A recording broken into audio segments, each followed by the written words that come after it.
Local news for Friday, the 21st of February. The Wairarapa Water Resilience Group has resolved to move forward to develop a strategy over the next 9 months. Recent funding of $110,000 by the Provincial Growth Fund is enabling the work, which will begin later this month. All options and solutions are being looked at while taking into account social, cultural, environmental and economic impacts.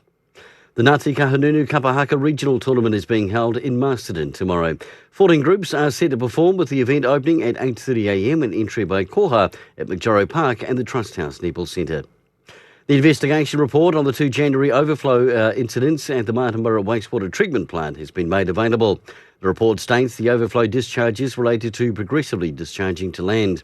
The irrigator did not perform as it should have, whilst in the same time the wastewater build-up in the ponds had the overflow preventer wasn't working properly.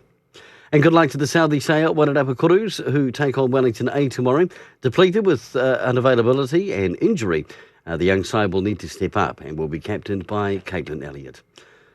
Kia ora. For local news and sport, I'm Brent Gare.